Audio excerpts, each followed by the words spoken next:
Hello everyone, कैसे हैं आप लोग। आई होप सब बहुत अच्छे होंगे। आज मैं जिस टॉपिक पर आप सबसे बात करने वाली हूँ वो है, क्या आपको अक्सर सपने में सांप दिखाई देते हैं? अगर हाँ तो इसका क्या मीनिंग है। और स्पेशली ये वीडियो उन लोगों के लिए है जो हमेशा चेजिंग एनर्जी में होते हैं, या जिनको अपने आप में ना कुछ इनकम्प्लीट सा फील होता है कि कुछ अधूरा सा है, या ऐसी फीलिंग आती कि कोई हमसे प्यार क्यों नहीं करता, या कोई हमें प्यार करे। कोई ऐसा होना चाहिए हमारी भी लाइफ में जो हमसे बहुत प्यार करे। और इसी को कहते हैं एक तरीके से ना चेजिंग एनर्जी में रहना, कि हमेशा किसी की सर्च में रहना, या फिर आप जिसको लाइक करते हैं, जिसको पसंद करते हैं, उस पार्टनर के बारे में ही सोचते रहना हमेशा।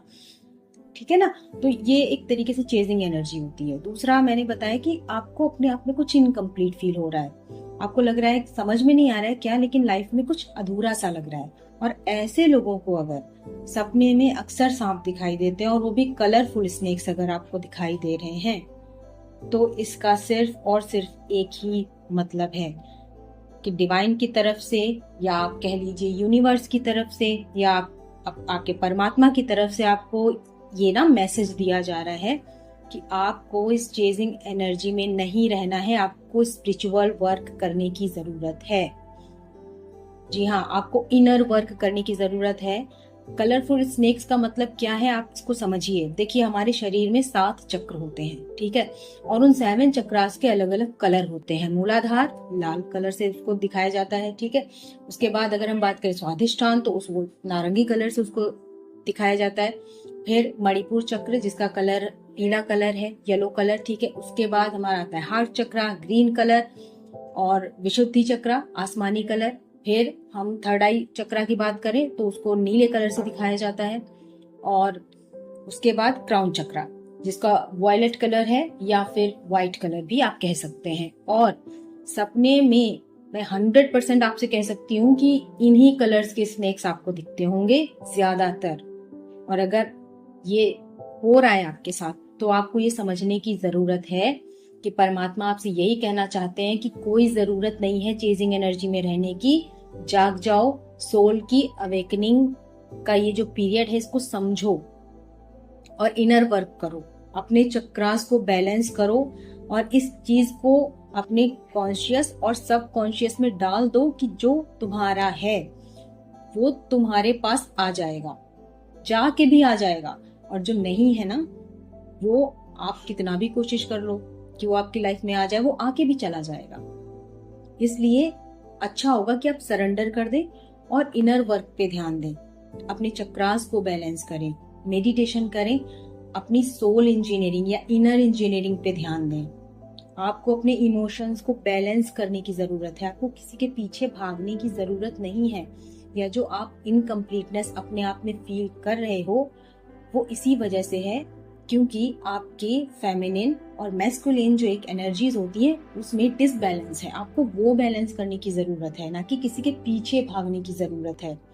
और एक चीज और, ये ना वार्निंग टाइप की होती है। अगर आपने ये साइन इग्नोर किया, आपको लगा ये ऐसे ही सपना आ रहा है, इसका कोई मीनिंग नहीं है, तो फिर आप सोल शॉक के लिए बिल्कुल रेडी हो जाइए। यानी आपके साथ ना कुछ ऐसा घटित होगा जिसकी वजह से वो एक आपने सेंटेंस सुना होगा, dark night phase of the soul, वो चलने लगेगा आपके साथ में। मान लीजिए, एक एग्जांपल देती हूँ मैं आपको, कि आप किसी पार्टनर के पीछे पड़े हुए कि वो आपको मिल जाए मिल जाए मिल जाए, किसी भी तरीके से आपका प्रपोजल एक्सेप्ट कर ले, या फिर वो आपके साथ में रिलेशन में आ जाए, ठीक है, या आपसे शादी हो जाए उसकी, ठीक है। मान लीजिए वो आ भी गया, लेकिन वो आपको इतना ट्रिगर करेगा, इतना परेशान कर देगा ना उसके बाद में, कि आपकी पूरी दुनिया 360 डिग्री पे घूम जाएगी। आप समझ रहे हो, इतना परेशान हो जाओगे ना कि आप खुद कहोगे कि भैया हमें नहीं चाहिए ये, हमें नहीं चाहिए ये पार्टनर। इतना परेशान हो जाओगे, आपको कुछ समझ नहीं आएगा। और उसके बाद आपको सिर्फ और सिर्फ एक ही रास्ता दिखाई पड़ेगा, और वह है परमात्मा। और फिर आप शुरू करोगे इनर वर्क। तो क्या जरूरी है कि आपको उस फेज में जाना पड़े? और ये फेज आसान नहीं होता है, जो dark night phase of the soul होता है ना, ये आसान नहीं होता है। ऐसा लगेगा कि लाइफ खत्म हो गई है बिल्कुल। और ये मैं दूसरों के एक्सपीरियंसेस से नहीं बता रही हूँ फ्रेंड्स, ये मैं अपने एक्सपीरियंस से बता रही हूँ। ये चीज आपके साथ होने लगेगी कि आप जिस चीज के पीछे भाग रहे हैं आपको मिल भी गई ना, तो वो आपको इतना परेशान कर देगी कि आप उसको छोड़ के फिर एक होता है ना कि एकदम आइसोलेशन में चले जाओगे कि आखिर हुआ क्या ये हमारे साथ। तो ये एक तरीके से ना साइन है आपके लिए, वो अलर्ट करने की कोशिश कर रहे हैं आपको कि आपको उस फेज में ना जाना पड़े। आप समझिए इस बात को और सरेंडर कर दीजिए डिवाइन को। सारी इच्छाएं अपनी, जो कुछ आपकी लाइफ में होना है ना वो होके रहेगा, जो आपका है वो आपको मिल जाएगा, उसके पीछे भागने की जरूरत नहीं है।